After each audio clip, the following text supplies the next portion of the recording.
कि वो कोई साधारण इंसान नहीं है। अब सब कुछ अलग सा लग रहा था।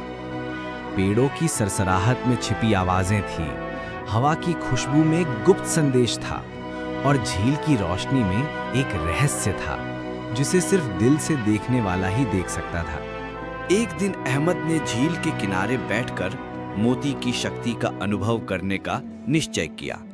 उसने मोती को हाथ में लिया और मन ही मन सोचा, अगर ये शक्ति सचमुच मौजूद है तो मुझे इसका इस्तेमाल किसी की मदद के लिए करना चाहिए। अचानक अहमद के हाथ से एक रोशनी निकली और झील के पानी में गिर पड़ी। पानी में लहरें उठीं और कोहरे के आवरण में छिपा एक नया दरवाजा। परी ने उसे दुनिया। अहमद ने हिचकिचाते हुए एक कदम बढ़ाया और जैसे ही वो दरवाजे से अंदर गया, वो एक बिल्कुल नई दुनिया में पहुंच गया। आसमान हल्का हरा था, धरती कोमल और रोशनी से भरी थी और हर जगह जादुई जीव छिपे हुए थे। अहमद ने हैरानी से अहमद पहली बार परी उसके सामने प्रकट हुई। अहमद, स्वागत है। यही वो दुनिया है जहां मेरा असली वजूद है। ये दरवाजा सिर्फ सच्चे दिल वाले इंसान के लिए ही खुलता है। अहमद ने आश्चर्य से पूछा, क्या ये सब हकीकत है या कोई सपना? परी बोली, ये हकीकत है और अब तुम्हें सच्चाई और शक्ति में से एक को चुनना होगा।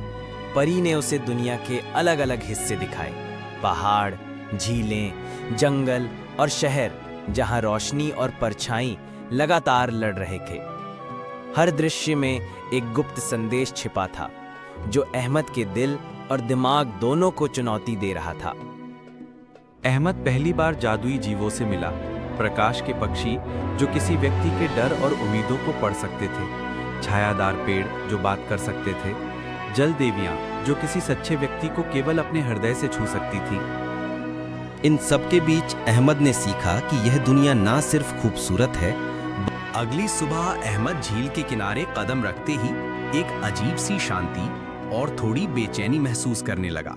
इसी बीच अहमद की दुनिया में एक साया प्रकट हुआ, इस बार ज्यादा स्पष्ट और भयावह।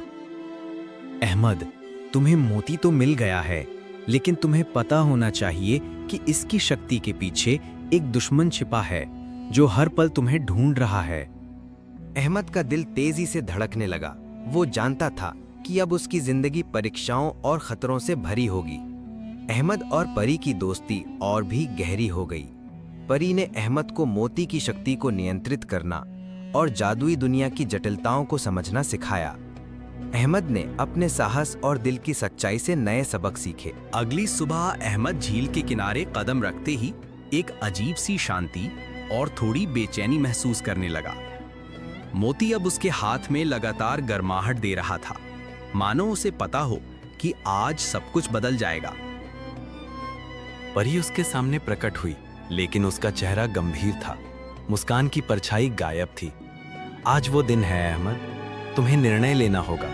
ये चुनाव तुम्हारे साहस, तुम्हारे हृदय की सच्चाई और त्याग की भावना की परीक्षा है।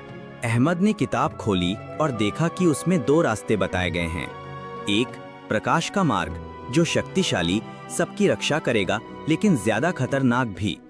दूसरा, छाया का मार्ग जो आसान लगता है लेकिन दुनिया को नुकसान पहुंचा सकता है। उसी दौरान वो साया फिर नमूदार हुआ, इस बार ज्यादा वाज़ेह और खौफनाक। तुमने मोती पा लिया अहमद, लेकिन ताकत की कीमत तुम भुगतने वाले हो। अहमद ने हिम्मत से कहा, मैं खौफ से नहीं भागूंगा, तुम्हें शिकस्त दूंगा, चाहे कीमत कुछ भी हो। मोती की रोशनी और अहमद की हिम्मत में दुश्मन की ताकत को कमजोर किया, लेकिन इस अमल में अहमद को भी शदीद चोटें आईं। परी ने अपनी जादुई कुव्वत इस्तेमाल करके अहमद को महफूज किया और दुश्मन मुकम्मल तौर पर खत्म हो गया। परी ने अहमद को बताया, अहमद, तुम्हारी हिम्मत, दिल की सच्चाई और कुर्बानी ने न सिर्फ दुश्मन को खत्म किया बल्कि जादुई दुनिया और इंसानी दुनिया के दरमियान ताल्लुक को मजबूत किया। तुमने दिखाया कि सच्चा इंसान हमेशा रोशनी का इंतखाब करता है। अहमद ने हंसते हुए कहा, मैंने बस दिल की सच्चाई पर भरोसा किया। तुम्हारी रहनुमाई और मोती की ताकत ने मुझे मुमकिन बनाया।